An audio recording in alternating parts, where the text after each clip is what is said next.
మీరు ఇంజనీరింగ్ చేశారా? జాబ్స్ కోసం సెర్చ్ చేస్తున్నారా? 3600 మందికి పైగా స్టూడెంట్స్ కి జాబ్స్ వచ్చేలా చేసిన code Gyan 100 days software course లో జాయిన్ అవ్వండి. మీ కెరియర్ ని బిల్డ్ చేసుకోండి.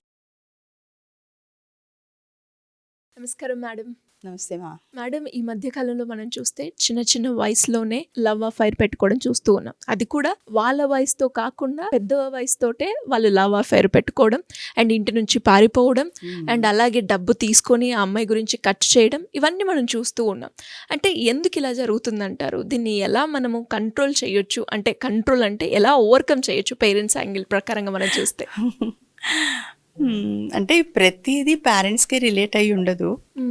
పిల్లలు, ఫ్రెండ్స్ అన్నీ నేర్చుకోవడము, మనం మొత్తం అరచేతిలోనే మొత్తం మన ప్రపంచం అంతా ఉంది. ఎన్నెన్నో చూస్తున్నాం, మూవీస్ అన్నీ కూడా అలాగే వస్తున్నాయి. సో మీరు ఇలా అంటుంటే నాకు ఒక కాల్ వచ్చింది. ఏంటి అంటే ఇలాగే మా వాడు హెల్ప్ కావాలంటున్నాడు, ఎక్స్టర్నల్ హెల్ప్. సో ఏంటి అంటే he's just 9th class. Okay. ఆ 9th క్లాస్ పిల్లోడు వాళ్ళ అమ్మ మాట్లాడారట, ఓపెన్గా చక్కగా మాట్లాడుకున్నారు. వాళ్ళ అత్తయ్య వస్తే అత్తయ్యతో మాట్లాడిచ్చారట. అయినా సరే నాకు ఇంకేమైనా మిస్ అయ్యానేమో, నేను చేసింది రైటా రాంగా అని చెప్పి మళ్ళీ నాకు హెల్ప్ కావాలి అని చెప్తే నన్ను కనెక్ట్ చేశారు. కనెక్ట్ చేస్తే సరే వాడు చూస్తే 9th క్లాస్ అన్నాను కదా, ఇలాగే కాలనీలో ఫ్రెండ్స్ అవుతారు కదా, ఈ వినాయక చవితి టైంలో అదంతా మాట్లాడుకుంటారు కదా. సో వీళ్ళు ఆ అమ్మాయి 10th, వీళ్ళు 9th, ఇద్దరు చక్కగా మాట్లాడుకున్నారు ఆ 9 days ఏదో. తర్వాత they want to meet some place.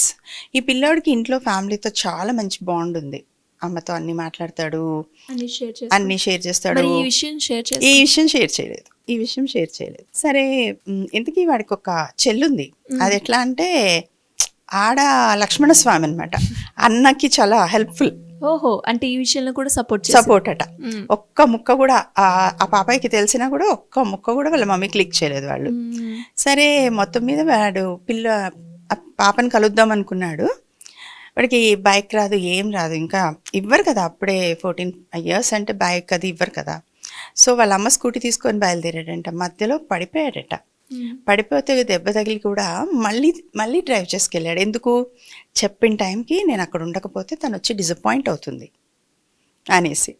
So వెళ్తే తీరా పాపం అమ్మాయి రాలేదు. Okay. He was so disappointed. సరే మనం సీన్ కట్ చేస్తే పిల్లోడేమో దెబ్బ తగిలి హాస్పిటల్ బెడ్ మీద ఉన్నాడు. ఉంటే సేమ్ కాలనీ కదా, వాళ్ళు ఏం చేశారు, కామ్గా ఆ పాపని తీసుకొని వచ్చి వాడికి రాఖీ కట్టించారు. ఇక్కడ ఇవన్నీ మర్చిపోయాడు. ఆ పాయింట్ దగ్గర పట్టుకున్నాడు ఆ పిల్లోడు. How can she do this to me? నువ్వు ఫ్రెండ్ అంది, నువ్వు ఇష్టం అంది, అన్నీ అంది. అలా వాళ్ళ పేరెంట్స్ చెప్పేస్తే రాఖీ కట్టేస్తుందా నాకు?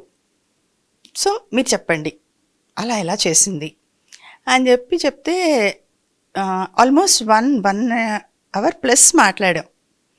అలా వాడిని చక్కగా చిన్నగా మాట్లాడుతూ అన్నీ మాట్లాడిన తర్వాత లాస్ట్కి వాడు నవ్వేసి, ఇప్పుడు నేను చెప్తాను ఎవరికైనా సరే లవ్ అంటే ఏంటో, లవ్ చేయాలా ఈ ఏజ్లో, చేయక్కర్లేదా అంటే ఇక్కడ రకరకాల ప్రభావాలు. ఎవరైనా కొంచెం మాట్లాడారు అనగానే కొంచెం అదేనేమో అనుకోవడము, అట్లాంటి థాట్స్లోకి వెళ్ళిపోతున్నారు పిల్లలు.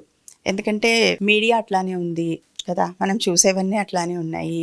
సో పక్కన ఫ్రెండ్స్ కూడా ఎంకరేజ్ చేస్తారు, అరే నిన్నే చూస్తున్నాడు రా, లేకపోతే నిన్నే చూస్తోందిరా, చూడు నీకోసమే వచ్చింది, నిన్ను చూసి నవ్వింది అని చెప్పి ఇలాంటివన్నీ ఉంటుంటారు. ఫ్రెండ్స్కి పాపం వాళ్ళు అదే ఏజ్ వాళ్ళు కదా.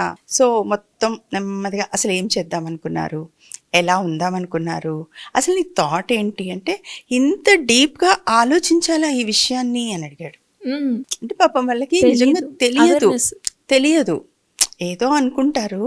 సో అప్పుడు అటువైపు నుంచి ఆలోచించినానా, నీకే ఇలా అక్కనో చెల్లెనో ఉందనుకో, ఇలాగే నీ అంత పిల్లోడితో వెళ్తాను ఫ్రెండ్షిప్ అందనుకో, యాక్సెప్ట్ చేస్తావా అని అడిగాను. నో నెవర్ అన్నాడు.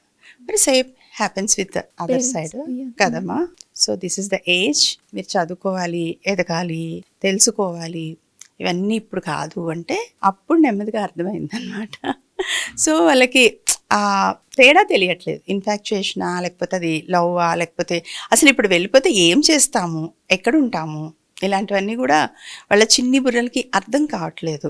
సో వాడు చాలా బాగుంటాడు, అమ్మతోటి అన్నీ చెప్తాడు. ఆవిడ నాకు కాల్ చేసినప్పుడే చెప్పారు, నాతో చాలా బాగుంటాడండి, చాలా చెప్తాడండి, కానీ ఇది ఎందుకు కన్విన్స్ అవ్వట్లేదో, నాకు ముందు ఎందుకు చెప్పలేదో అని చెప్పి. అంటే ఎక్కడో ఒక చిన్న బెరుకుంటుంది కదా పిల్లల్లో, జడ్జి చేస్తారేమో, నువ్వు అలాగా ఇలాగా అనేస్తారేమో.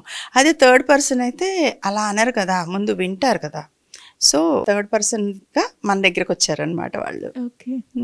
అంటే కొన్నిసార్లు కొందరి హెల్ప్ అవసరం. అంటే పాత రోజుల్లో సైకాలజిస్ట్ దగ్గరికి వెళ్ళడము అంటే నాన్నమ్మ, అమ్మమ్మ ఆ ఇళ్లలో మాటల్లో దొర్లేవి.